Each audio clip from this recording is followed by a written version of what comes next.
섬들아 내 앞에 잠잠하라. 민족들아 힘을 새롭게 하라. 가까이 나아오라. 그리고 말하라. 우리가 서로 재판자리에 가까이 나아가자. 누가 동방에서 사람을 일깨워서 공의로움을 불러 자기 발 앞에 이르게 하였느냐.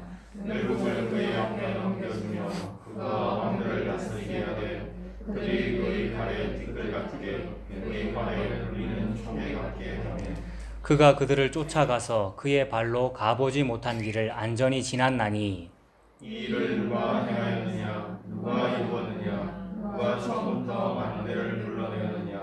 나 여호와라. 처음에도 나요 나중에 지나이에도 내가 곧 그니라. 섬들이 보고 두려워하며 땅끝이 무서워 떨며 함께 모여와서 각기 이웃을 도우며 그 형제에 이르기를 너는 힘을 내라 하고 목공은 금장색을 격려하며 망치로 고르게 하는 자는 매질꾼을 격려하며 이르되 땜질이 잘 된다 하니 그가 못을 단단히 박아 우상을 흔들리지 아니하게 하는도다. 아멘. 1절에 섬들아 내 앞에 잠잠하라 라고 말씀합니다. 섬들아 이 말은 섬이 뭔지 우리가 다 알죠. 바다 위에 띄엄띄엄 떨어져 있는 거잖아요. 근데 사실 대륙도 여러분 섬이죠. 대륙이라고 하는 것도 우리들이 그냥 우리 기준에서 상대적으로 크니까 땅덩어리라 그러는 것이고, 섬은 상대적으로 작고 바다 가운데 떠 있으니까 섬이라 그러는 건데 사실 다 떠 있는 거잖아요. 그다음에 지구 자체도 떠 있죠. 지구 자체를 뜰 수 있게 하는 능력은 우리가 한 것이 아니죠. 그러니까 그건 불가능한 일이잖아요. 우주 자체가 불가능한 일이잖아요. 창조가 불가능한 일이고 무에서 유가 창조되었고, 그걸 하신 분이 하나님이란 얘기죠. 그러니까 하나님 앞에 다 섬이네요. 다 붕 떠 있는 것이고, 다 여러분 한 사람 한 사람도 다 단독자로 서 있는 것이고. 그래서 섬들아 이 말은 각 나라들을 의미하는 거고 우리들을 말하는 거네요. 각 사람들을 섬아 이렇게 부르는 거죠. 그리고 성경책에 이방 나라들, 열국들, 그게 섬이잖아요. 다 흩어져 있잖아요. 그래서 섬들아 이 말은 사람들아 이 말이겠네요. 그 다음에 나라들아, 민족들아 그런 뜻일 겁니다. 그래서 섬들아라고 나오고 바로 뒤에 민족들아라는 말이 나오는 거 보니까 1절에 보면 같은 말이겠구나. 사람들한테 하는 말이죠. 섬들아 내 앞에 잠잠하라 그랬습니다. 그 뒤에도 이제 민족들아라면서 무슨 말씀을 하시는데 같은 내용이겠죠. 쉽게 말해서 요약하면 잠잠하라 이 얘기입니다. 사람들에게 너무 떠들지 말고 조용히 해라 라는 그런 말씀인데, 교회 앞에도 그런 말씀을 하시죠. 고린도 전후서에 가면 교회에서 여자는 잠잠해라 그런 말을 합니다. 거기서 여자라는 말은 하나님께서 무슨 남녀 성별을 구별하는 것이 아니라 하나님의 사람들, 그러니까 백성을 여자라고 부르죠. 교회가 여성 명사이고 하나님의 상대자인 즉 남편의 상대자, 신부를 말하는 거죠. 그러니까 여자잖아요, 신부니까. 사람을 신부라고 부르고 사람을 여자라 부르는 거죠. 근데 그 여자 보고 잠잠하래요. 남존 여비, 여자는 입 다물어라 그 얘기가 아니라 사람은 조용히 해라. 즉 사람에게는 하나님 앞에 내세울 만한 자기 공로나 의의가 없다는 거죠. 뭐가 혹 있더라도 이것은 마땅히 했을 뿐이에요 라고 잠잠해야 될 일이라는 겁니다. 근데 사람들이 잠잠하지 않죠. 모든 민족들이 잠잠하지 않고 얼마나 시끄러운지, 지구가 지금 자전공전을 하는데 자전공전하는 소리는 안 들리는데 지구가 인류의 소음으로 인해서 얼마나 시끄럽고 복잡한지 잠잠하지 않습니다. 그래서 그 잠잠하지 않는 모습이 뭐냐 하면 이건 지지난주에도 살펴보았는데 5절부터 나오는 내용이죠. 오늘 본문이 문단을 제가 7절까지로 끊었는데 그 문단의 끝부분에 5절, 6절, 7절이 무슨 내용이냐 하면 섬들이잖아요. 5절 제일 앞에. 섬들아 잠잠하라 했는데 잠잠 안 하겠다는 거예요. 하나님 나도 내 의견이 있는데요. 나도 뭐 할 말 있는데요. 라고 하면서 내 할 일을 할래요. 라면서 일을 해요. 하는 일이 뭐냐 하면 5절에 섬들이 보고 두려워하며 땅끝이 무서워 떨며 함께 모여온다는 거죠. 섬들이 보고 두려워한다. 그러니까 하나님이 너 조용히 해 이러면 겁을 내가지고 맞아요 저는 조용히 해야 돼요 라고 돼야 되는데 그게 아니고 그 무서움을 극복하려고 그러는 거예요. 하나님을 이겨보겠다고 하는 거예요. 근데 이것은 우상 숭배자들이 보통 이렇게 합니다만은 우상 숭배자, 그러니까 단군 신상을 섬긴다든지 뭐 신천지를 믿는다든지 석가모니 불상 앞에 믿는다든지 뭐 이런 것들은 별로 언급할 가치도 없는 겁니다. 그거는 사람들의 당연한 바니까 사람들이 지푸라기라도 붙잡고 싶은 심정으로 신상을 세우는 거기 때문에. 근데 진짜 문제는 뭐냐 하면 나는 아니에요. 나는 진짜로 하나님을 두려워해요. 여기 섬들이 보고 두려워한다 그러잖아요. 하나님께서 잠잠하라 그러니까 나는 진짜로 하나님 말씀대로 순종을 할래요. 근데 잠잠하라고 하시지만 사실은 무언가 하라는 뜻이잖아요. 사실은 헌금하라는 뜻이고 예배 잘 드리라는 뜻이죠. 라는 의도로 우리가 그 하나님을 잘 믿을래요. 라는 의도로 만든 게 금송아지잖아요.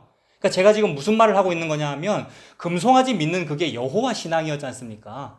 이는 우리를 애굽 땅 종되었던 곳에서 인도하여 낸 여호와라는 의미로 만든 금송아지니까 오늘날 예수 잘 믿으려고 하는 모든 활동들이 대부분 살펴보면 금송아지 믿는 거더라는 거죠. 그거는 나는 하나님께 순종할래요 라고 해서 만든 것인데 사실은 불순종하는 게 돼버리더라. 그러므로 1절에 잠잠하라 라고 했는데 그걸 그 잠잠하라는 말에 순종하는 것 같으면서도 엉뚱한 짓을 하는 게 우리더라는 겁니다. 그 엉뚱한 짓을 하는 게 뭐냐 하면 시끄러운 거죠. 그게 막 시끄럽고 여러 가지 활동들을 많이 벌리는 것이고 그러느라고 소음들이 많이 발생하는 거죠. 근데 사람들은 그게 소음인 줄 모르죠.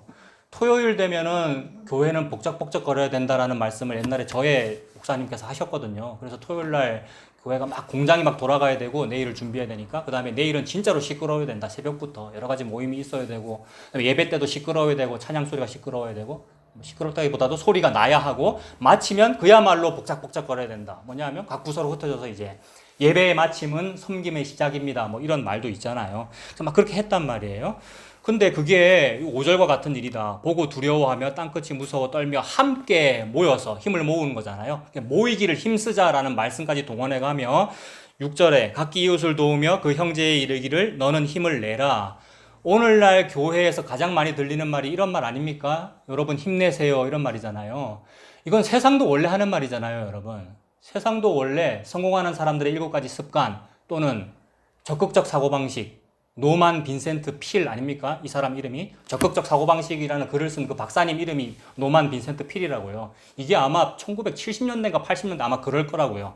제가 아주 어릴 때 우리 아버지 책꽂이에 꽂혀있는 그 책을 봤다고요. 그러니까 제목이 적극적 사고방식이 있었는데 좀 크니까 그런 시대가 싹 넘어가고 그 누구죠? 그 긍정의 힘. 그 사람 이름 뭐죠? 긍정의 힘. 잘 되는 나. 맨날 욕했는데 이름이 생각이 안 나요. 그 목사님 이름이. 별명은 스마일링 프리처. 미소 짓는 목사님. 그러니까 항상 웃는 사람이죠. 시대별로 자꾸 변하는 거예요. 그러니까 최신 유행은 자꾸 변하는데 내용은 똑같아요. 그 뭐냐 하면 여러분 경제공황이라서 많이 힘드시죠. 힘을 내세요.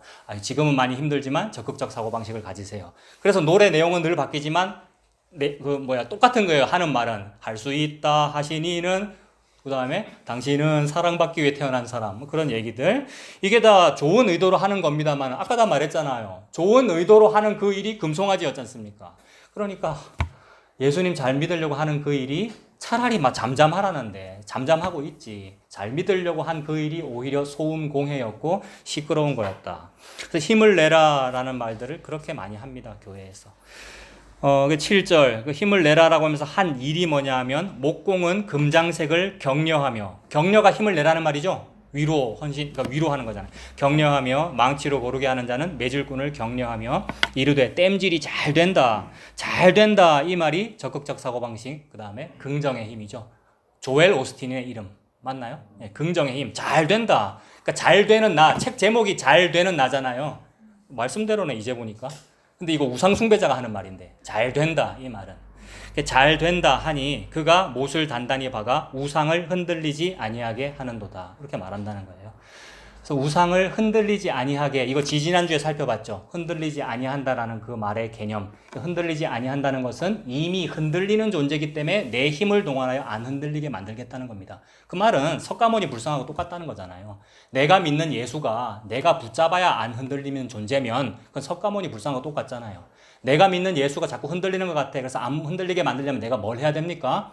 돈을 많이 내야 돼요. 교회 건물이 자꾸 흔들리는 것 같아. 그럼 내가 돈을 내야 되잖아요. 근데 그런 식으로 내가 돈을 내거나 내가 직접 땜질을 하거나 헌신 봉사를 해서 안 흔들리게 만들어야 되는 개신교면 그건 석가모니다 이 말이죠. 근데 그걸 해놓고는 야 우리 잘했죠. 우리가 이 노력으로 이걸 안 흔들리게 만들었잖아요. 그 말이 석가모니에 금박 입혀놓고는 잘 된다. 여러분 스마일링 하세요. 격려하세요. 라고 말하는 것이니까 그게 소음공해다. 얘들아 섬들아 조용히 해라 라고 하나님 말씀하시는 거죠. 그래서 그 섬들아 잠잠하라라고 했는데 사람들은 잠잠하지 않고 여러 가지 활동을 해요. 그래서 이거 여러분 혹시 기억나시는가 싶어서 이거는 물어보고 싶어요. 섬들아 조용히 해라. 즉 섬들은 나라를 의미하니까 여러 나라들아 민족들아 군왕들아 조용히 해라라고 했는데 군왕들은 떠든다라는 요런 얘기 자주 했잖아요. 이거 시편 어디에 나옵니까? 시편 2편에 나오죠. 네, 시편 2편에 보면 어찌하여 민족들이 분노하며 군왕들이 서로 분노하며 그 분노하다는 말에 각주가 붙어 있는데 소란을 떤다 이렇게 되어 있어요. 막 소동하느냐. 그 왜 소동하는가 보니까 시편 2편의 밑으로 쭉 내려가면 뭐라 되어 있느냐 하면 우리가 한번 힘을 모아서 오늘하고 똑같아요. 모여와라 힘을 내자 힘을 모아서 여호와와 그의 기름 부음 받은 자로부터 한번 벗어나 보자 이거예요. 근데 종교인들이 항상 무슨 말 했어요? 그렇게 말 안 했잖아요. 그의 기름 부음 받은 자로부터 벗어나기 위하여 소음을 낸 게 아니고 더 잘 붙어 있으려고 더 잘 믿으려고 막 한 건데 하나님께서 볼 때 그거는 니들이 지금 힘을 모아가지고 여호와와 기름 부음 받은 자 메시아 그리스도로부터 벗어나려고 지금 교회 활동을 하고 있구나. 벗어나려고 종교 활동을 하고 있구나 라고 말씀하시는 거죠. 그러면서 그 시편 2편의 결론은 뭐냐 하면 하나님의 아들에게 입을 맞춰라. 하나님의 아들이 방금 말했던 그의 기름 부음 받은 자고 그리스도고 메시아고 예수님 믿으라는 것밖에 없다. 그게 이제 결론이라고 말씀하는 거죠. 근데 이 땅에서는 그 말씀대로 안 이루어져요. 그러니까 그 말씀에 순종을 안 해요, 사람들이. 순종 안 하는 모습을 보여줌으로써 하나님이 죽는 모습을 하나님은 펼치셔요. 그래서 방금 구약의 시편 2편의 민족들이 소동한다고 말씀하셨는데 그대로 마태복음 2장에 가면 외우기도 쉽죠. 시편 2장, 마태복음 2장. 마태복음 2장 1절부터 나오는 얘기가 뭐냐 하면 예수님께서 이제 태어나셨고 동방에서부터 박사들이 예물 들고 한 별을 보고 찾아왔는데 이제 별이 이스라엘까지는 인도했을 거 아닙니까? 더 따라갔으면 베들레헴 갔을 건데 이제 이스라엘까지 왔는데 왕이 태어났다는 의미의 별이니까 동방 박사들이 당연히 무슨 생각하겠어요? 임금이라는 것은 마땅히 예루살렘 궁전에서 안 태어나겠나 싶어서 예루살렘 궁전에 갔죠. 갔더니 현직 왕이 누굽니까? 헤롯 대왕이잖아요. 헤롯 대왕한테 이제 동방에서 온 사절단이니까 묻는 거죠. 외교적으로. 아이고 왕이 새로 태어나셨다길래 제가 여기 찾아왔습니다. 라고 했더니 헤롯과 온 도시가 소동한지라 이랬거든요. 이게 시편 2편에 소란하다라는 그 말과 똑같이 대꾸가 되는 신약에서 소동했다라는 겁니다. 그 헤롯이 소동하는데 겉으로는 소동 안 하는 척하죠.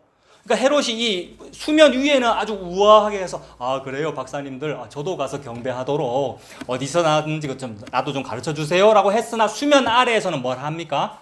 수면 아래 백조가 겉으로는 우아한데 수면 아래 백조 발은 이거 하는 거잖아요. 속에서 뭐 하고 있죠? 다 조사해가지고 2살 아래로 다 죽여 이런 거잖아요. 유아학살. 그 유아학살하는 소리가 막 부르짖음이 막 통곡하는 소리가 소음이 막 나는 거잖아요. 사람 죽이는 소리. 그러니까 누구를 죽이기 위한 노력이었던 거죠. 헤롯 대왕이 예수 그리스도 메시아를 죽이기 위한 노력이라는 겁니다. 하나님이 지금 그 일을 펼치는 거죠. 섬들아 잠잠해라라고 말씀했고 섬들은 잠잠하지 아니하는 것을 통하여 예수가 그렇게 죽는다라는 것을 이제 앞으로 보여주시려고 하나님께서 말씀을 하시는 거죠. 좀 더 보겠습니다. 41장 1절에 그렇게 섬들아 잠잠하라 라고 말씀했고 민족들아 힘을 새롭게 하라 라고 했는데 힘을 새롭게 하라 라고 하니까 이런 구절에서 우리는 뭐를 뽑아내고 싶으냐 하면 보세요 내가 좋아하는 그 조엘 오스틴 목사님이 힘을 내라 그랬잖아요. 맞잖아요 라고 하는데 하나님의 의도는 힘을 새롭게 하라 가까이 나아오라 이 말입니다. 이거는 가까이 나올 힘을 좀 내봐라 이 말이거든요. 백성들은 지금 멀리 가니라고 힘내고 있잖아요, 여러분. 적극적 사고방식과 조엘 오스틴의 긍정의 힘은 멀리 가려고 적극적 사고방식을 하는 거잖아요. 하나님께 가까이 가는 게 아니고 금송아지 민이라고 가는 거니까 거꾸로란 말이에요. 근데 하나님은 내게로 가까이 올 힘을 좀 내봐라 이 말입니다. 근데 여러분 솔직히 하나님께로 가까이 갈 힘을 내려고 하면 오금이 저려가지고 힘이 안 나야 정상이에요, 여러분. 하나님 앞에 솔직히 하나님을 안다면 그 하나님을 바라볼 때 가까이 갈 힘을 내라는데 그러니까 하나님은 이거 알고 하시는 말씀이에요. 니들이 진짜 말로는 나를 섬긴다고 그러고 예배를 잘 드리겠다고 성전에서 제사 드리겠다고 그러는데 사실은 아니잖아. 이거 하나님 다 아시거든요. 그래서 내게 가까이 나오려면 니 지금 오금이 저리고 사지에 힘이 풀리겠네라는 뉘앙스로 힘을 내라 이 말이거든요. 근데 왜 여러분 우리가 하나님께 가까이 가려고 그러면 힘이 막 풀리겠습니까? 그 이번 주에 어느 화산학자에 대한 다큐멘터리를 봤는데 부부인데 이제 여자 부인이 더 유명하더라고요. 근데 어릴 때부터 우리가 가끔씩 텔레비에 나오는 큰 화산 폭발하는 장면, 그다음에 화산이 마그마가 시뻘겋게 막 흘러가는데 그 옆에 어떤 사람이 소방관 같은 옷 입고 가까이 접근하는 이런 장면 본 적 있죠?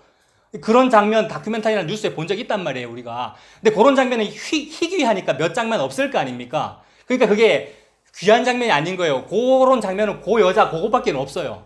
그 화산학자가 그만큼 귀하다 이 말입니다. 그게 누군지 이번 주에 이제 봤어요. 이름은 까먹었는데 그 사람은 워낙 화산에 대한 호기심이 있고 화산학에 대한 열정이 있어가지고 마그마 바로 옆에까지 접근을 한 거예요. 그걸 남편이 찍고 이랬어요. 그 장면을 우리가 지금 그 필름이 남아서 우리가 보는 거거든요. 그걸 보면서 내가 뭘 느꼈느냐 하면 너무 무섭다.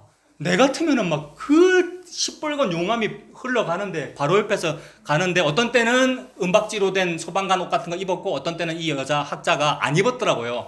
그때는 너무 뜨거우니까 그러니까 얼굴을 이렇게 막 가리고 사진 찍더라고요. 얼마나 뜨거우면. 이게 지금 하나님 앞에 접근하는 우리의 상황이거든요. 우리가 그 용암 같은 히브리 12장 29절에 우리 하나님은 소멸하는 불이시니라. 용암보다 더 뜨겁다는 거잖아요. 근데 그 불과 같은 하나님이 가까이 올 힘을 내라. 안 가고 싶죠, 여러분. 솔직히. 가까이 올 힘을 내라. 아유, 가까이 가면 저는 불타 죽을 것 같아요. 의 느낌입니다. 이게 일단 기본적으로 이 버러지 같은 너 야고바라고 우리를 부르시는데 그 앞에서 아, 맞아요. 저는 버러지 같은 사람이네요. 라고 되면 밟혀 죽을까봐 하나님 앞에 또는 불에 타 죽을까봐라는 이 감정이 기본적으로 느껴지는 것이 마땅하다는 거죠. 이게 이제 장로교 교리에서도 우리 워낙 좋아하잖아요. 웨스트민스터나 하이델베르크나 우리가 다 좋아하는데 그 모든 교리에서 가장 기본적으로 말하는 게 뭐라 그랬습니까? 전적인 타락. 나는 전적으로 타락했고 전적으로 무능력함으로 그 마그마 앞에 가까이 갈 수가 없습니다. 요거 이제 신앙의 출발이거든요. 그래서 새롭게 해라, 가까이 나오라라는 말 앞에 힘이 다 빠지더라는 겁니다. 그리고 말하라, 우리가 서로 재판 자리에 가까이 나아가자. 이 뒤에도 마찬가지죠. 앞에도 가까이고 뒤에도 가까이입니다. 재판 자리에 가까이니까 아예 구체적으로 더 드러나 버렸어요. 가까이 오라는 그 자리가 재판하는 자리래요. 그러면 내가 죄인이라는 걸 알고 내가 버러지 같은 야곱이라는 것을 안다면 거기에 가까이 가면 갈수록 뭐만 드러나겠습니까? 재판이니까 이 피고가 유죄라는 것만 드러날 거 아니에요. 왜 가까이 가기 싫죠? 이게 우리의 이제 기본 상황이라는 거예요. 근데 그 가까이 오라는 그 가까이는 결국 재판 자리고 번제단이니까 불꽃이 활활 타는 자리이고 또 제사의 자리니까 제사의 목표는 지성소 접근하는 거잖아요. 그 지성소를 의미하겠구나. 그럼 지성소가 곧 구원의 개념이고 생명의 개념이고 천국의 개념이잖아요.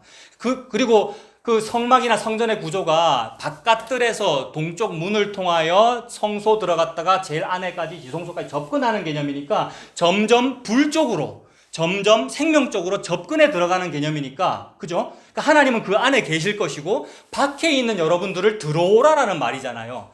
가까이 오라라는 말이죠. 자꾸 멀리 가려고 떠들지 말고 잠잠해. 그 말은 가까이 와라. 가까이 올 힘을 내라. 재판 자리로 가까이 오라 이 말입니다. 근데 우리는 못하죠. 대제사장도 벌벌 떨면서 대속죄일에 한번 겨우 들어가는데 그것도 가끔씩 죽어가지고, 가끔씩이 아니고 매우 자주 죽을 수밖에 없어서 줄을 메고 들어간다는 거잖아요. 여러분 나중에 시체를 끄집어내야 되니까. 그래서 그런 무서운 말씀을 하시는 거예요. 지금 재판 자리에 가까이 나아오라라는 얘기입니다. 근데 가까이 나아가면 어떻게 되느냐 하면 지금까지는 아까 이 5절, 6절, 7절에서 살펴본 바대로 하나님 우리가 뭐 그렇게 많이 잘못한 건 아닙니다. 우리가 뭐 내조차고 그랬습니까? 하나님 섬기려고 내가 교회당 지었잖아요. 이게 사실은 금송아지 만든 건데. 내가 뭐 내조차고 그랬습니까? 하나님을 위해서, 하나님 나라를 위해서 내가 교회 뭐 기도 열심히, 헌신봉사 열심히 했잖아요. 라고 합니다만은 요 말은 하나님이 참 옳습니다만은 내가 한 것도 옳잖아요. 요걸 주장하는 거잖아요. 그러니까 내 공로를 주장하는 거잖아요. 그 말은 하나님도 옳지만 내도 옳습니다. 이 말이 아니고 하나님 당신은 틀렸고 나는 맞습니다. 이거예요, 결국. 그래서 이게 양쪽으로 두 가지로 이지선다만 있다 치고 두 가지로 한번 해볼게요. 그러면 재판 자리에 나가서 재판해가지고 하나님 당신은 틀렸고 나는 옳아요를 증명하고 싶은 게 우리의 소음이에요. 그죠? 그럼 재판 자리로 가까이 나오라 하는데 내가 그런 주장을 하면서도 재판 자리로 가까이 나아갈 용기가 없다는 말은 자신이 없다는 거잖아요. 내가 아무리 내 자기 공로, 나의 의를 자랑을 해도 아무리 내가 거룩한 목사라도 자신이 없는 거예요. 솔직히 양심적으로 알아요. 근데 양심적으로 그걸 모르면 화인 맞은 거죠, 여러분.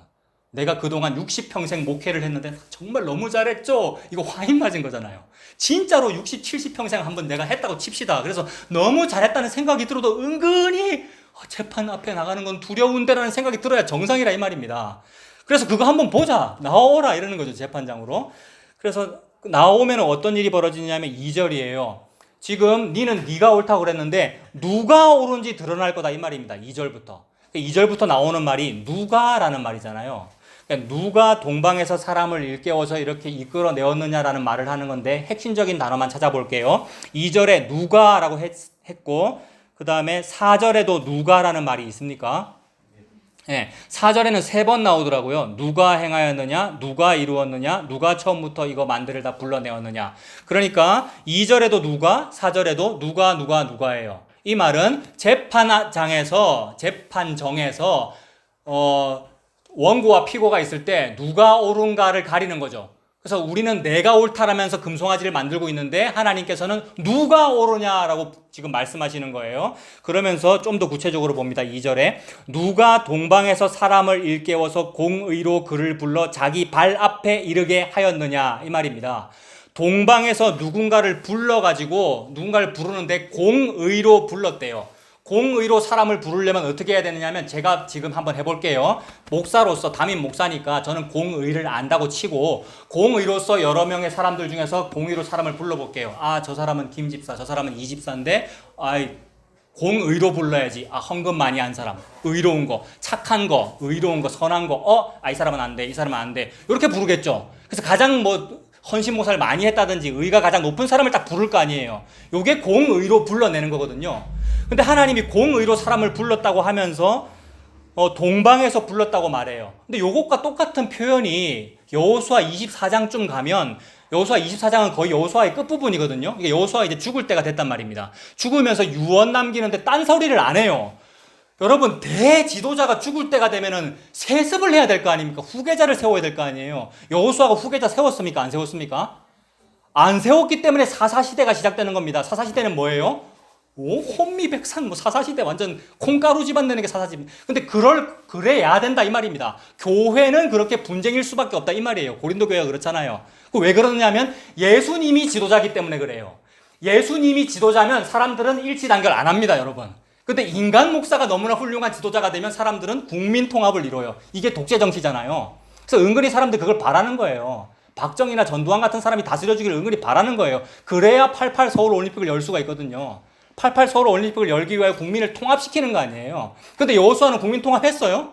안 했단 말이에요. 세습도 안 했고 후계자를 안 세웠다. 그 말은 보이지 아니하시는 분이 참 지도자다 이 말입니다. 그래서 그게 유언이에요. 마지막 유언으로 뭐를 남겼느냐 하면은 예수 믿으라는 말밖에는 안 한 거예요. 쉽게 말하면. 그 내용이 뭐냐 하면 우리 조상, 그러니까 하나님께서 우리 조상 아브라함을 동방에서, 아브라함이 동쪽에서 사는 거 맞죠, 여러분? 갈대아 우루 땅이니까 거가 항상 동쪽이란 말이에요. 동쪽에서 티그리스 유프라테스 강을 따라서 하란으로 왔다가 이스라엘로 오는 것이니까 하란은 북쪽에 있지만 항상 이스라엘 백성들은 북쪽이나 동쪽이나 다 그러니까 동쪽이라 그럽니다. 그리고 동쪽에서 제국이 이스라엘 쪽으로 쳐들어오는 건데 그걸 보고 북에서 내려왔다 이렇게 말하고요.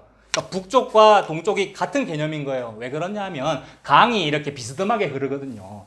그러니까 강을 따라서 이 말이에요. 그러니까 동쪽에서 온 거죠, 아브라함은. 그래서 그 여호수아 24장 그 유언에 나타나는 그 장면은 뭐냐 하면 하나님께서 동방에서 아브라함을 불러 가나안 땅까지 불러왔다라는 말인데 오늘 본문에는 공의로 불렀다 그랬는데 여호수아는 기록하기를 그 데라와 아브라함과 나홀이 이방 신들을 섬기는 사람들이었어 이렇게 표현을 하거든요.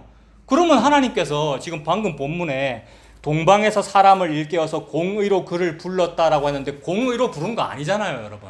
우상 숭배하는 아브라함을 불렀으니까 공의로 부른 게 아니잖아요. 그러므로 하나님의 의 개념은 뭐냐 하면 사람에게서 찾을 수 있는 것이 의가 아니다 이 말입니다. 하나님께서 부르시는 자로 말미암는 게 의인 거예요. 하나님이 전부 다 죄인인데 나는 너를 불렀어 이러면 그 사람이 의인인 거예요. 나는 너를 불렀다 이러면 그 사람은 당대의 의인이다. 그러면 노하고 당대의 의인이다 욥이고 이렇게 되는 거예요. 이게 부르시는 이로 말미암도록 하려는 것이 하나님의 은혜고, 이걸 보고 예수 하나님의 공의, 예수만 가지고 사람을 구원하려고 그러는 거죠. 근데 사람들이 내가 부름받았고 내가 예수 믿었다고 해서 내가 잘했으니까 이렇게 되면 그 사람은 아브라함 아닌 거예요. 그 사람은 예수 믿는 사람이 아닌 거예요.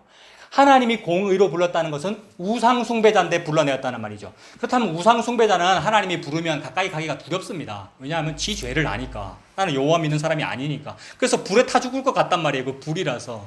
그래서 두려운데도 그의 발 앞에 불러내요. 그러므로 내 앞에서 신발 벗어라는 말씀하시는 것이고, 네가 선 땅은 거룩한 땅이다. 하나님의 발 앞에 지금 아브라함을, 즉 아브라함은 집합적인 거잖아요. 그의 백성을 상징하는 거잖아요. 아브라함의 허리에서 그의 백성이 나타나는 거잖아요. 다 불렀다 이 말입니다. 그래서 누가 이 일을 하였느냐라는 말을 하는 거죠. 2절에. 누가 그렇게 너희들 여러분들이 다 죄인들이잖아요. 차목사를 포함하여 우리 모두가 다 죄인인데 과연 누가 이 죄인을 의 하나도 없는데 의라고 불러가며 공의라고 불러가며 나를 불러서 예수님의 발 앞에 이르게 했느냐라고 물었죠. 그럼 대답해야 되겠죠. 대답이 뭡니까? 내가 곧 그니라가 대답이잖아요. 오늘 본문에 여호와 하나님이 스스로 물으시고 또 우리도 하나님께 질문했을 때 내가 그야 라고 대답하신 거예요. 모세가 그대로 묻죠. 하나님 당신이 누구신데요? 라고 물었더니 그게 누가 오늘 4번 나오는 누가 이 말이잖아요. 그거에 대해 하나님께서 내가 곧 그니라 라고 지금 답하고 있는 겁니다.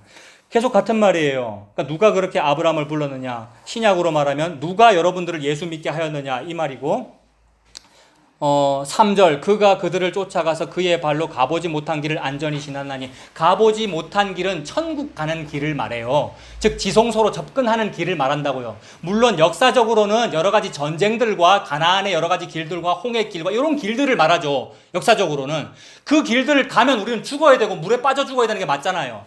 즉 천국적으로 접근하려고 그러면 나는 맞아 죽어야 되고 불에 타 죽어야 되는 게 맞는데 이상하게도 발이 부르트지 아니하고 신발이 상하지 아니하고 걸어가더라. 누가 나를 이렇게 걸어가게 해준 거지? 라고 했더니 내가 곧 그니라 라고 대답하더라는 겁니다. 그 다음에 4절 이 일을 누가 행하였느냐, 누가 이루었느냐, 누가 처음부터 만대를 불러내었느냐 라고 물으니까 마찬가지죠. 뭐라 대답하시는 겁니까? 나 여호와다. 그 결론이 내가 곧 그니라 라고 지금 대답을 하시더라는 거예요. 이거를 조금 더 구체적으로 보겠습니다. 자, 방금 제가 그 4절까지 본 이유는 그 다음에 이제 5, 6, 7절은 다 봤죠. 아까 처음에. 모든 절을 한번 써머리 하려고 지금 말씀드린 거예요. 1절부터 7절까지는 일단 지금 보았습니다. 그 다음에 한 번 더 구체적으로 볼게요.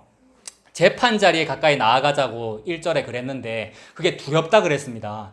재판 자리는 왜 두렵냐 하면 당연히 재판이니까 나는 내가 원고라도 두려워요. 혹시 내가 피고가 아니고 내가 소송을 걸었어도 두렵다고요. 왜냐하면 재판하다 보면 내 죄가 나올 수도 있으니까. 그런 경우 있죠. 실제 재판에서. 그러니까 나는 피고가 아니고 원고라도 두려운 자리예요. 재판 자리는. 그래서 두려워요. 그게 왜 두렵냐 하면 그거는 불과 관련이 있기 때문입니다. 아까 불 얘기 잠깐 말씀드렸는데 마그마 용암도 말씀드렸는데 불과 관련이 있다는 요걸 한번 상상을 해보세요. 하나님은 그런 어떤 하나님께서 말씀을 펼치시는 거죠. 창세기부터 한번 순서대로 볼게요. 창세기 3장 보시면 불과 관련되는 걸 한번 보세요. 창세기 3장.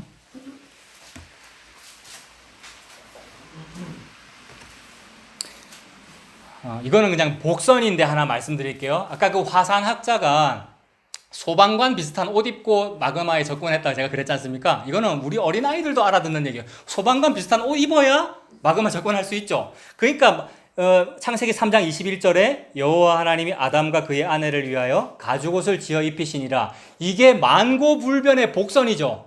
아예 태초부터 요 복선을 딱 깔아놓고 시작하시는 거잖아요. 너 은박지로 된 뭐 있어야 불을 견딜 수 있어. 뭐 이런 개념이 되잖아요. 자, 그거는 복선으로 여러분 머리에 두시고, 그 다음 얘기가 뭐냐 하면 그 3장의 제일 끝에 이같이 하나님이 그 사람을 쫓아내시고 에덴 동산 동쪽에 그룹들과 두루 도는 불칼을 두어 생명나무의 길을 지키게 하시니라. 이렇게 되어 있죠. 이거 우리 너무나 잘 아는 말씀이죠. 선악과 먹었고 이제 저주받아서 쫓겨나는데 에덴 동산 바깥으로 쫓겨나는 거잖아요. 근데 하나님은 말씀하시기를 에덴 동산의 동쪽에 그룹들과 두루 도는 화염검을 두어서 생명나무로 가는 길을 지키게 했대요. 그렇다면 에덴 동산으로부터 쫓겨난 사람은 귀소 본능이 있을 거 아니에요. 우리 모두가 다 있거든요.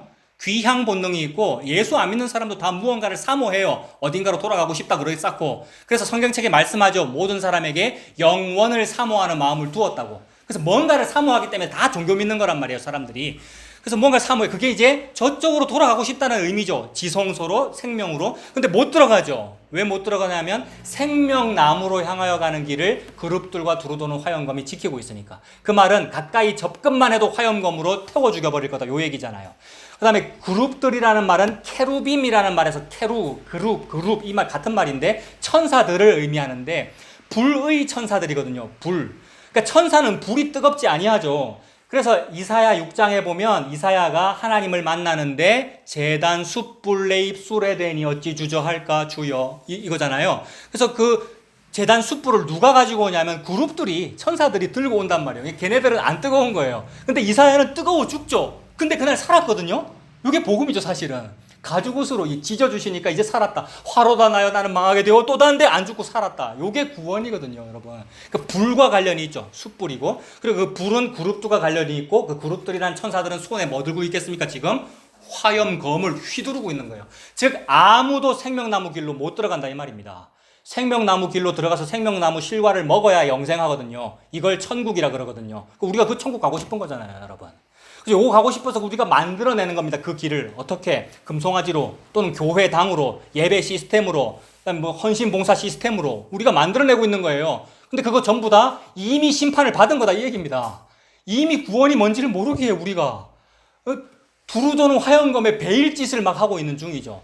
게다가 두루도는 화염검으로 사람을 죽인다는 말은 손 안 대고 죽인다는 의미가 강해요, 여러분. 사람은 불가촉천민이거든요. 우리 인류는 불가촉천민이에요. 죄인도 여러 가지 종류가 있기 때문에 옛날에 포청천 이런 드라마에 보면 죄인들이 여러 가지 종류가 있는데 목을 벨 때도 다 다르죠. 좀 귀한 죄인은 금작두로 베고 아주 천한 죄인은 어떻게 죽입니까? 포청천 생각 안 나셔요? 개작두가 뭐 이런 거 있잖아요. 그러니까 우리가 그렇게 하는 거잖아요. 그러니까 우리는 죄인 중에서도 그런 거 없습니다만 사실은 죄인 중에서도 아주 불가촉천민이라서 손도 안 대고 죽여야 된다 이 말입니다. 손 대고 죽이면 더러우니까. 그래서 돌로 쳐 죽인다는 의미가 그런 개념이거든요, 여러분. 율법 어기면 돌로 쳐 죽인다는 말이 가까이 안 가서도 죽일 수 있잖아요, 이렇게. 그러니까 우리가 그만큼 더럽다는 것을 말씀하시는 거죠. 불에 태워 죽인다는 것이. 자, 그런 의미가 있고 출애굽기 3장으로 한번 가볼게요. 85페이지. 출애굽기 3장. 역시 불에 대한 거를 한번 살펴봅시다. 출애굽기 3장에 이제 모세가 애굽의 왕자로 자랐잖아요. 근데 어느 날 동족이 고난당하는 것을 보고 의분이 일어서 애굽 사람을 쳐 죽였는데 살인 사건에 연루된 거죠. 그래서 어떻게 됩니까? 이제 광야로 쫓겨나서 혼자 살다가 양떼를 치고 있었는데 목동으로 살다가 출애굽기 3장 1절에 어디까지 양떼 데리고 어디까지 가게 됐느냐 하면 그 때를 광야 서쪽으로 인도하여 하나님의 산 호렙에 이르렀다. 그렇게 되어 있습니까? 1절 뒷부분에. 그러니까 호렙산에 이르른 거죠. 그죠? 근데 그 호렙산이 시내산이잖아요. 결국 출애굽하여 홍해 건너가지고 시내산까지 가거든요. 결국. 그러니까 같은 산이에요. 호렙산과 시내산. 그 호렙산에 갔는데 그 유명한 떨기나무 불꽃을 보는 거잖아요. 역시 불의 개념이죠. 2절에 여호와의 사자가 떨기나무 가운데로부터 나오는 불꽃 안에서 그에게 나타나시니라. 그가 보니 떨기나무에 불이 붙었으나 그 떨기나무가 사라지지 아니하는지라. 불이라는 것은 무서운 개념이죠. 인간은 모세가 볼 때 너무 무서워요. 근데 사라지지는 않아요. 나무가 타지는 않아요. 참 이상하다. 불이 붙었으면 확 타야 되는데 없어지지 않는다. 신기하니까 접근해 본 겁니다. 근데 하나님은 접근하지 말래요. 3장 5절에 하나님이 이르시되 이리로 가까이 오지 말라. 네가 선 곳은 거룩한 땅이니 네 발에서 신을 벗으라. 뭔가 거룩하다, 접근 불가하다. 근데 나는 거기로 접근하고 싶다. 요 개념이 전부 에덴 동산의 개념이고 나는 거기 들어가고 싶다. 지성소의 개념이고 생명의 개념 맞겠죠? 귀소 본능의 그 개념이잖아요. 근데 가지는 못해요. 왜냐하면 그룹들이 막고 있고 두루도는 화염검이 막고 있고 또 하나님이 신발 벗어 접근하지 마 이렇게 말씀하시니까. 그래서 모세는 무서운 겁니다. 6절에 또 이르시되 나는 네 조부의 하나님이니 아브라함의 하나님, 이삭의 하나님, 야곱의 하나님이니라. 모세가 하나님 배웁기를 두려워하여 얼굴을 가리매. 너무 무서운 겁니다. 여호와 하나님은 너무 무서운 거예요. 그러니까 제가 다큐멘터리 보고 용암이 흐를 때 보고 느꼈던 그 감정, 그거보다 수천 배 강한 감정. 너무 무섭다. 저 여자는 어떻게 저리 접근을 하지? 이런 감정. 너무 무서운 거. 두려워하는 거예요. 그때 이제 하나님께서 모세야, 내가 너를 이제 세워서 애굽으로 다시 들어가라. 그 다음에 내 백성을 이끌어내어서 요 산으로 데리고 와라. 이 말이거든요. 이 산은 시내산이고 그 말은 시내산 불 앞에 데리고 오라는 말이 되죠, 결국. 그랬더니 모세가 얼마나 부담됩니까? 저는 입이 혀가 뻣뻣한 사람입니다. 말 잘 못합니다. 막 이런 말을 이제 하게 되잖아요, 이 이후에. 그래서 그렇게 이제 모세를 보내려고 하니까 모세가 그때 물어본 게 뭐예요, 하나님께? 하나님, 당신의 이름이 뭡니까? 그거죠. 3장 13절에 보면 여러분이 찾아보십시오. 13절 저 뒷부분에 그의 이름이 무엇이냐라고 백성들이 물어볼 텐데 제가 뭐라고 대답해야 됩니까? 라고 묻는 거죠. 자, 이름이 뭡니까? 라고 물어봤더니 14절에 하나님이 모세에게 이르시되 뭐라고 합니까?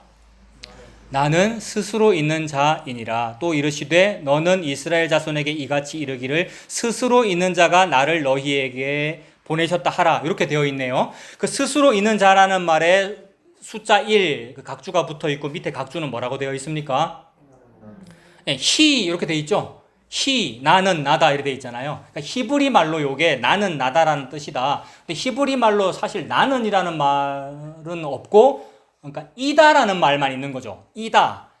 이다라는 말만 있는 거예요. 그러니까 이다가 우리는 영어를 배우는 나라니까 영어에서 비동사 어릴 때부터 많이 들었고 중학교 다닐 때 비동사가 이다라는 뜻이잖아요. 근데 히브리어에도 비동사에 해당하는 말이 있는데 그게 하야 동사라고 그래요. 히브리어 하야 동사만 여기 있었다는 거예요. 근데 그거를 번역하려니까 말이 안 되니까 우리말로 스스로 있는 자다. 그러니까 스스로 있다라는 말이 있다라는 뜻이잖아요. 중학교 때 비동사 공부할 때 이다 또는 있다라는 뜻이라고 우리 배웠단 말입니다. 그러니까 존재하다라는 뜻이잖아요, 비동사가. 그래서 스스로 있다, 존재하다, 자존자다 이렇게 번역을 한 겁니다. 그러니까 하나님은 지금 이름을 말씀하신 게 아니라 비동사만 말씀하신 거예요. 하야 동사. 그 하야 동사를 써서 하는 그 하나님의 칭호가 있는데 그 발음을 원래는 알았겠죠. 이 사람들이 알았을 거예요. 이 히브리 사람들이. 근데 자기 하나님의 존함을 입으로 발음을 못하는 거예요. 너무 무섭고 너무나 존귀하신 분이기 때문에. 우리 아버지 이름이 창자, 숫자거든요. 이름을 창수가 이렇게 내가 말 안 하잖아요. 그래서 차자, 창자, 숫자를 씁니다. 이렇게 말하잖아요. 그것처럼 그들의 아버지라 부르는 여호와 하나님을 너무나 높인 나머지 그 발음을 안 했단 말이에요. 그러니까 발음을 모르는 거죠, 이 사람들이. 그러니까 우리는 발음을 유추해서 여호와라고 그러는 거예요. 그러니까 그분의 존함의 발음을 우리는 몰라요. 유추해서 하야 동사에서 아마 나왔을 건데 발음이 여호와 또는 야훼에 해당할 거야. 이렇게 상상만 하는 거예요. 그러니까 아무도 몰라요, 그의 이름을. 게다가 그분은 이름이 있을 필요가 없죠. 왜냐하면 이름이라는 것은 피조물들이나 존재하는 거니까. 그분은 창조주이시기에 이름 물어봤을 때 나야. 이러면 되는 분이에요. 그래서 누가라고 오늘 4번이나 물었을 때 그분은 나야 라고만 대답한 거예요. 이게 하나님의 이름에 해당하는 거예요.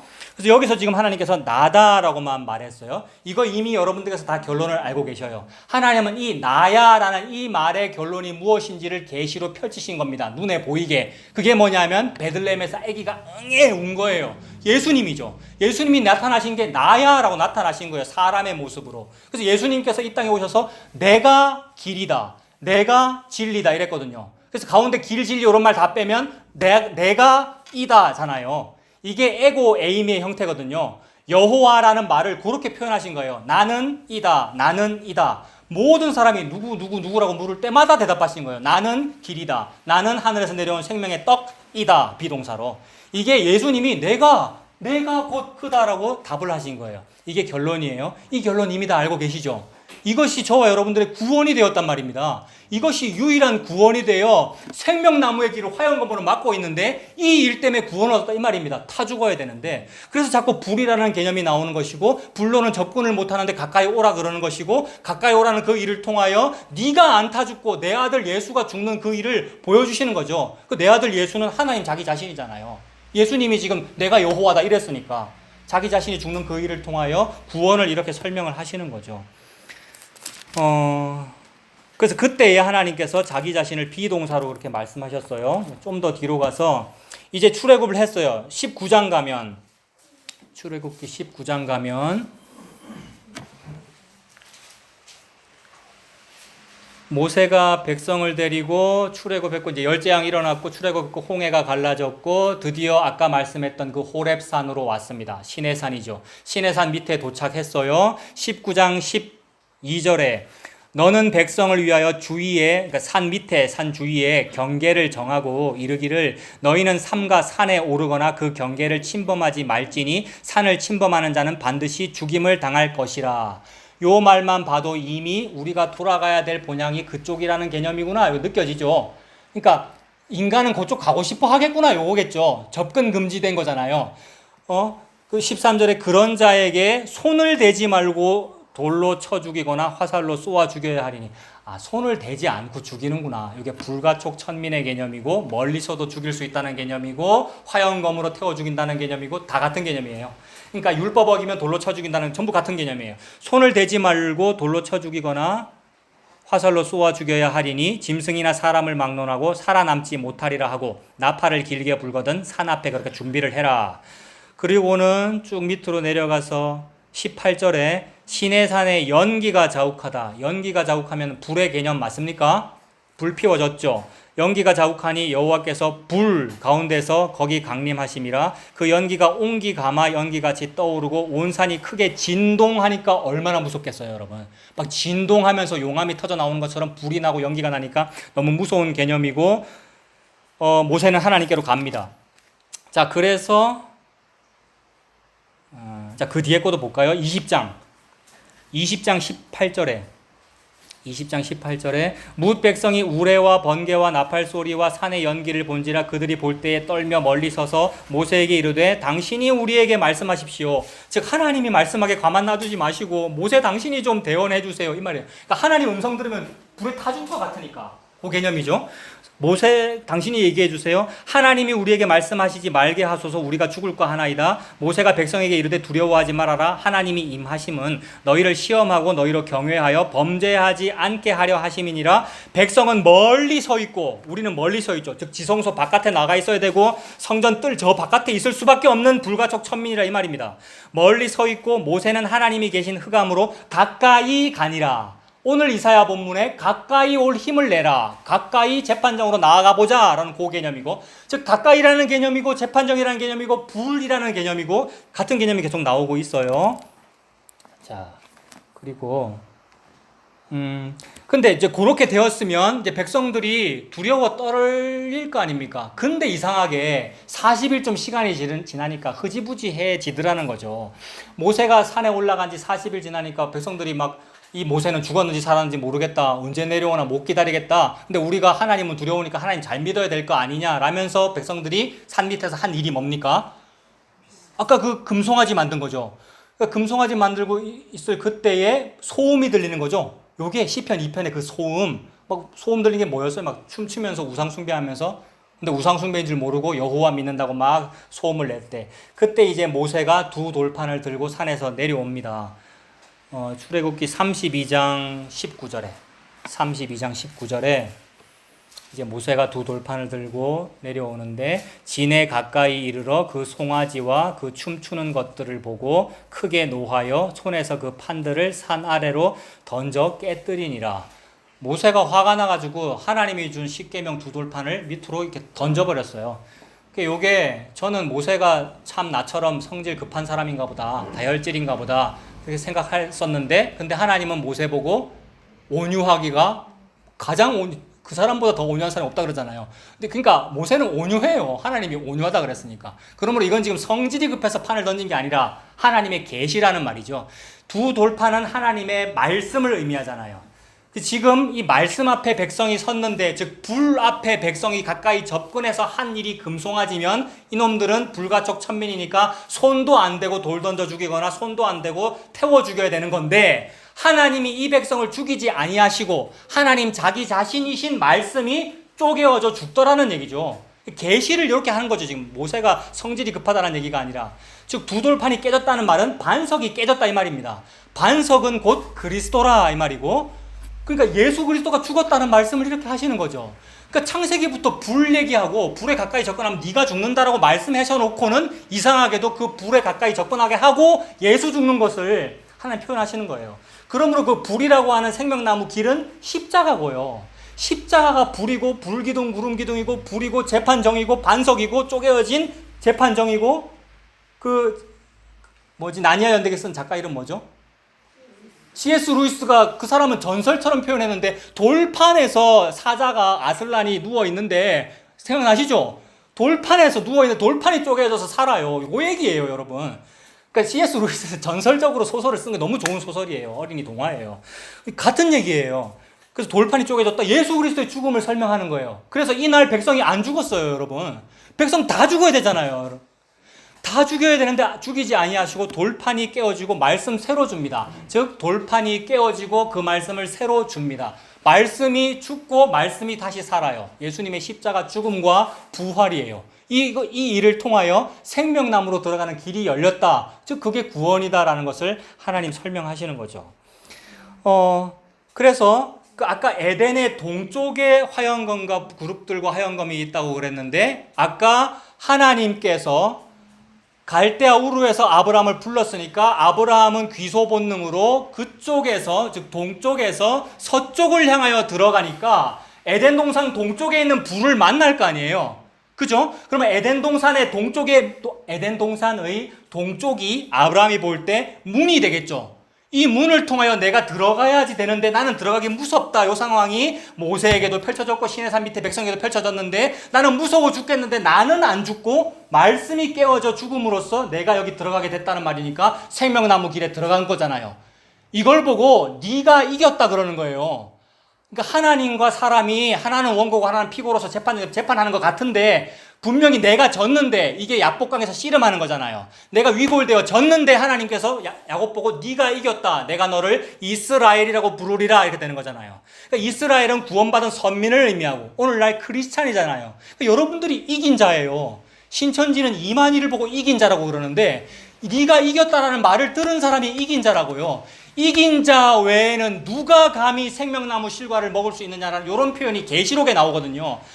계시록에는 이긴 자라는 표현이 너무나 많이 나오고 이긴 자라는 말은 이 불을 이기는 것이고 이 죽음을 이기는 것이고 우리가 못 이겨요. 벌벌 떨려서 마그마라서. 근데 동쪽에 문이구나. 문은 뭐예요?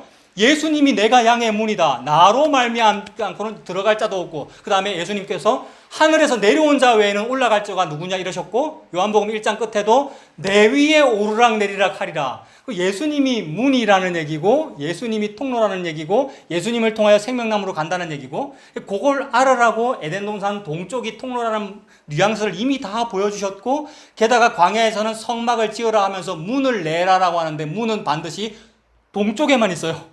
지성소 문, 성막의 문은 동쪽에만 있어요.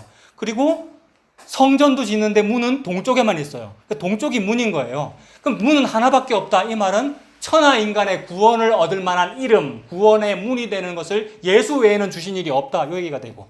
그러니까 예수님만으로 우리가 접근하게 되는구나. 접근해서 그 예수님이 거기서 죽는구나. 십자가의 자리가 불같이 타 죽는 자리구나. 반석이 쪼개지는 자리구나. 모든 개념이 이렇게 하나로 다 모이더라는 겁니다. 그래서 이런 모든 개념들이 모일 때 이제 궁금하죠. 이 재판정에서 궁금한 거예요. 그래, 그게 누군데요? 라고 다들 묻고 있는 거예요. 근데 그 누군데요? 라고 물으면서 다들 답을 나는 그거 석가모니라고 생각해요. 나는 당군이라고 생각해요. 나는 내가 믿는 이 시스템 기독교라고 생각해요. 이렇게 다들 자기 답을 가지고 있는 거예요. 그 답에 대하여 하나님은 아니 나야 이렇게 하신 거죠. 그 나야라는 말씀을 하신 분이 예수님이시고요. 이 땅에 오셔가지고 전부 같은 말이에요. 그래서 반석이 깨졌어요. 그렇게 그날. 그렇다면 또 하나 또 사례를 하나 더 보면 그날 그렇게 반석이 깨어졌는데 그 반석에 적혀져 있는 내용은 뭐였습니까, 여러분? 두 돌판이 깨어졌는데 그 내용 적혀 있는 내용은 뭐예요? 10계명이 적혀 있죠. 그럼 10계명은 10개로 압축했다. 또 10개로 상징되는 하나님의 말씀이다. 이렇게 볼 수 있고 그거를 싹 풀어 쓰면 창출 레민신이 되겠죠.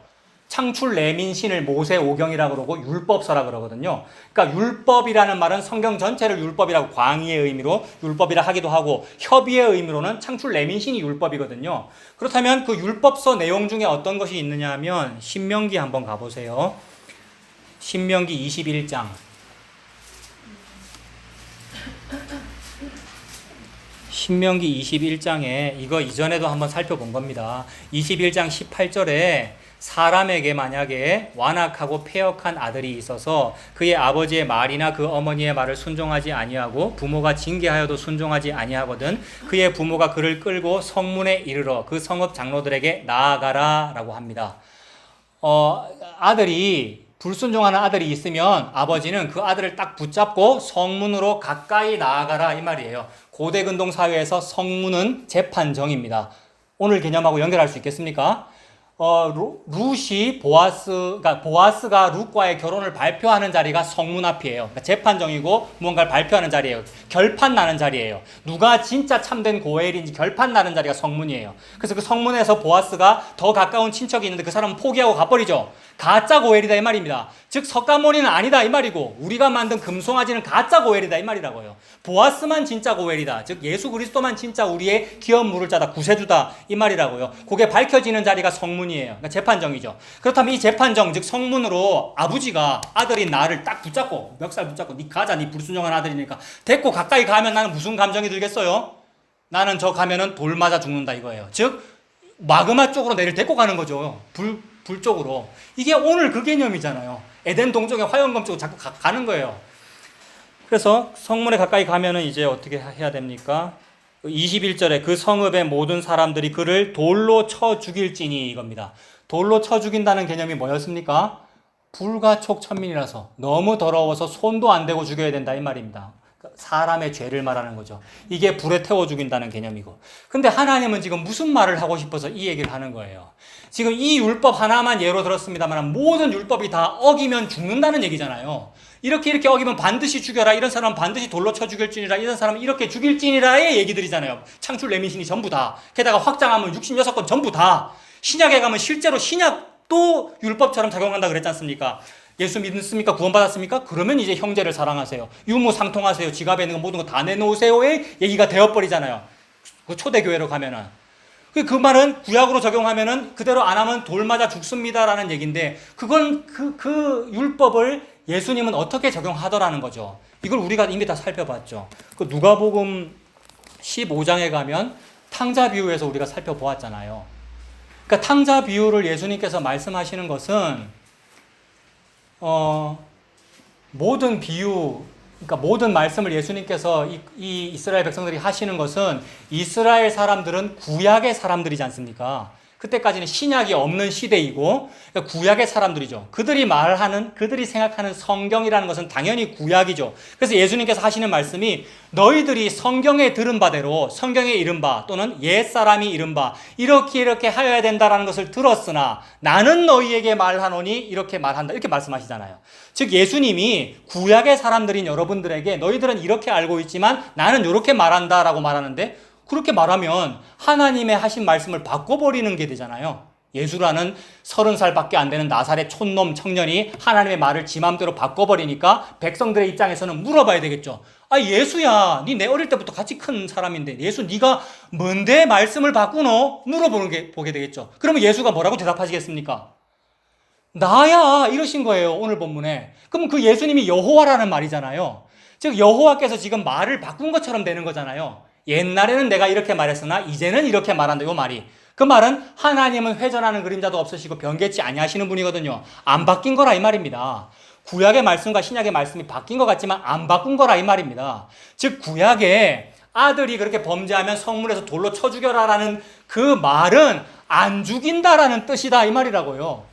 그래서 탕자 비유에서 예수님께서 니들이 구약에서는 그렇게 아들이 범죄하면 성문에서 쳐 죽이는 것으로 니들이 다 알고 있지만 나가 여호와인데 이 여호와가 니들한테 그렇게 말한 것은 그 뜻이 아니고 그렇게 돌로 쳐 죽여야 되거나 화영검으로 태워 죽여야 되는 것이 마땅한데 죽여야 되는 그 아버지가 지금 니를 기다리잖아. 어디서? 성문에서. 탕자 비유에 성문이란 말은 없습니다만 아직도 상거가 먼데 그 말은 집에서 저만큼 나와서 어디 나와 있겠어요? 아들이 올 만한 길로 나와 있을 거 아닙니까? 아들은 누구냐면 갈대아 우르에서 우상숭배하던 아브라함을 의미하고 하나님이 오는 길이 동방에서 이고 오늘 본문에서 살펴본 대로 하나님이 이끌고 계시고 그렇다면 에덴의 동쪽에 문을 두었고 두루도는 화영검으로 죽어 마땅한 자이기에 죽지 마라라고 아버지가 나와가지고 기다리고 있는 거죠. 이게 아직도 상거가 먼데 아들을 기다리는 거고 이게 오래된 떡갈나무에 리본 100개, 수백 개 달았다는 그 노래에 나오는 그 얘기고, 그러니까 혹시 한 개만 달아놓으면 나뭇잎에 가려져가지고 리본이 안 보이면 그 이야기의 주인공이 아이고 우리 애인이 내를 버렸는갑다 싶어서 실망하고 딴 데 갈까봐, 그래서 요럴까봐 여러 개 다는 것을 보고 신약 성경에서는 그걸 보고 헤세드라 그러거든요. 한 개만 달아도 되잖아요, 여러분. 리본 한 개만 달아도 되는데 내 아들이 혹시 못 보고 지나쳐가지고 어디 갈까봐. 그래서 여러분, 장애인 아이를 둔 부모는 이런 경우가 있대요. 그 장애인이 다운 증후군이나 이래가지고 약간 좀 우리 시쳇말로 약간 모자라는데 어느 정도는 지능이 있어서 엄마 아빠의 감정을 판단을 하는 거예요. 근데 내가 많이 좀 모자라기 때문에 엄마 아빠가 내를 언젠가는 버릴 거야 라는 마음을 가지고 있는 장애인들이 있대요. 너무 안타깝잖아요. 근데 엄마 아빠도 솔직히 힘들어요, 애가 장애인이라서. 그러나 너무 사랑한단 말이에요. 버릴 마음이 전혀 없는데 이 아이가 그런 마음을 가지고 있는 거예요. 그런데 어느 날 시장에서 장 보다가 잠깐 손을 놓쳤어요. 근데 놓쳤는데 이 아이는 뭔 생각하냐면 드디어 엄마가 내를 버렸구나 이렇게 생각하는 거예요. 근데 엄마는 그게 아니라는 거죠. 그래서 이 엄마가 나는 니를 버린 게 아니고 니를 놓친 거다라는 걸 알리기 위해서 뭘 하는 겁니까? 전단지를 수백 장 돌리는 거예요. 혹시라도 보라고. 이 마음을 보고 헤세드라 그런다고요. 자비. 떡갈나무에 그 애인이 왜 수백 개를 달았습니까? 한 개만 달아놓으면 혹시 나뭇잎에 가려서서 여러분 못 볼까봐, 그냥 못 보면 내가 버렸는가 싶어가지고. 그래서 그 마음을 지금 예수님은 설명하고 있는 거예요, 탕자 비유를 통해서. 그래서 아버지가 아직도 상거가 먼데 앞에 나와가지고 멀리 보고 있잖아. 이게 모든 문화권에 다 스며들어가지고 한자 문화권에서는 아버지 친자 맞습니까? 나무 목에 위에 올라가서 볼견자 이거 아닙니까? 아닌가? 내 한자 잘 몰라서요. 아니에요? 아버지 친자 그런 글자 맞죠? 나무 목이 있고, 그러니까 나무 위에 멀리 보는 거, 동구밖에. 그게 아버지의 마음이다라는 걸 설명하는 거죠. 그러니까 요걸 지금 하니까 사람들은 그 탕자 뷰에는 나타나지 아니하지만 그런 식으로 예수가 자꾸 구약 성경을 바꾸는 것으로 보이니까 이 신성모독이다 그러고, 그러니까 결국 네가 뭔데, 네가 누군데라고 자꾸 묻는 거라고요. 그게 오늘 본문에서는 누가라고 하는 것이고, 그거에 대해 예수께서 내가 네가 그토록 사랑한다는 여호와야라고 하면서 결국 그 예수님이 십자가에 달려 죽는 거잖아요. 그 말은 동구 밖에 나와서 기다리는 그 자리가 구약의 그 성문이라는 것이고, 그 성문에서 마을 사람들은 율법으로 아들을 돌아오면 치려고 기다리고 있는 것인데 아들은 살고 아버지가 돌맞아 죽었다, 그 얘기입니다. 물론 탕자 비유에는 아버지가 죽는 장면이 나타나지 아니해요. 그건 나중에 십자가로 나타나요. 십자가에서 예수님 죽는 것이 율법에 의해 돌맞아 죽는 거잖아요, 예수님이. 우리가 살고. 그러니까 우리가 산다는 말은 예수님과 같이 죽었다는 말도 되고요. 같이 죽고 같이 사는 거. 이것이 율법이 이루어진 거다라는 것이니까 율법 학자들의 눈에는 예수라는 나부랭이가 말씀을 변개한 것으로 보이지만 여호와께서는 바꾼 적 없다 이러시는 겁니다. 나는 회전하는 그림자가 없거든, 나는 안 바꾸거든, 말 안 바꾸거든, 이렇게 되는 거죠. 그래서 에덴 동쪽에 있는 그 생명나무의 길이 가려져 있음에도 불구하고 자꾸 가까이 나오라 하시고, 네가 선 땅은 거룩한 땅에 신발 벗어라, 가까이 나와라. 그래서 함께 죽고 삶으로써 생명나무 실과를 먹게 한다. 그게 씨름이에요. 야곱은 평생 요거 받고 싶어서 천사 붙잡고 뭐 했어요? 복 안 주면 내 안 놓을 겁니다라고 했단 말이에요. 이건 모든 사람이 다 하고 있거든요, 여러분. 그래서 이렇게 모든 사람이 다 하고 있는데 택함 받은 사람은 여기서 하나님이 탁 쳐서 분질러 버려요. 환도뼈를 분질러 버린다는 말이 죽여버렸다는 뜻이죠, 여러분. 에서라는 나의 대적이 나를 죽이려 오는데 내가 두 다리가 튼튼해야 생명을 얻을 수 있는데, 도망갈 수 있는데, 부러졌다는 말은 내가 죽었다는 말이잖아요. 근데 그게 네가 산 거야. 네가 하나님과 겨루어 네가 이겼다. 이긴 자리가 화영검 앞에서 이긴 자리고 내가 이겨버린 거예요. 이걸 보고 이긴 자라고 하는 것이고요.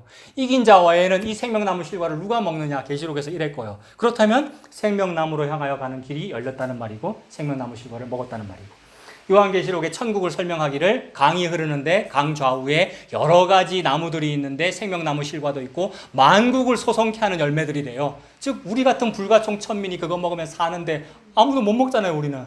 근데 이긴 자가 되어 그것을 먹을 수 있게 되었다라는 말이죠. 이 일을 여러 가지 말씀으로 이렇게 펼치더라는 겁니다. 불이라는 그 개념 보다가 그게 재판정이구나라는 생각이 들었고요. 하나님 그게 말씀하고 계시고요. 그 불에 타 죽는 것이 재판받는 것이구나, 이렇게 됩니다.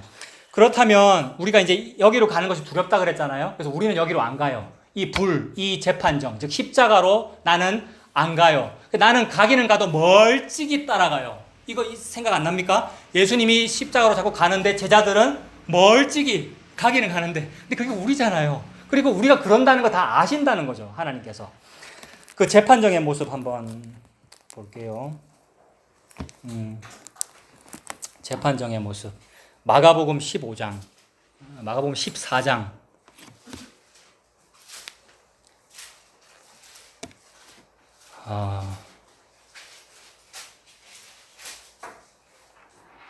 마가복음 14장, 이거 사복음서가 다 마찬가지지만 복음서의 끝부분에 다 예수님 십자가 이야기가 나오잖아요. 그러니까 마가복음은 14장 부분이 예수님 재판받는 모습이니까 그 재판정의 모습인데, 그 재판정이라는 것이 아까 말씀드린 바대로 피고를 세워놓고 네 유죄라고 말하는 곳이죠. 즉 피고를 너 불에 타 죽어야 돼라고 결정나는 곳, 즉 불에 타 죽는 곳이 재판정이잖아요. 여기서 잠깐만 저를 보십시오. 제가 뭐 하나 빠뜨렸는데, 너 불에 타 죽는 곳이야 요 얘기니까 다니엘서에 나오는 풀무불을 한번 상상해 보세요.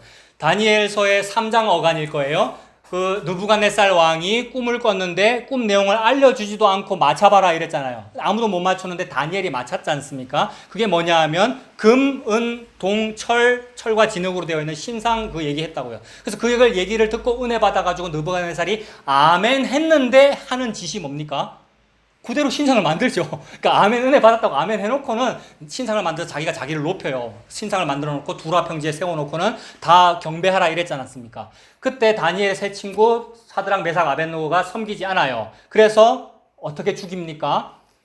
7배나 더 뜨거운 풀무불에 죽이는 장면이 나와요. 요게 오늘 본문하고 오늘 봤던 거하고 정확하게 일치해요.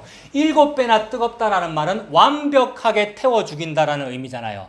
완전하다는 거는 하나님 말고는 완전히 없습니다, 여러분. 7배, 7이라는 것은 하나님 말고는 없다고요. 느부갓네살이 피운 불이지만 그건 하나님께서 하신 일을 상징하는 거라고요. 반드시 죽어야 된다 이 말이죠. 그래서 그렇게 뜨겁게 해놓고는 그 세 친구를 데리고 가는데 거기에 보면 세 친구가 이런 옷도 입었고 모자도 썼고 그대로 묶었다라고 되어 있어요. 이거는 소설에 나오는 문학적인 표현이에요.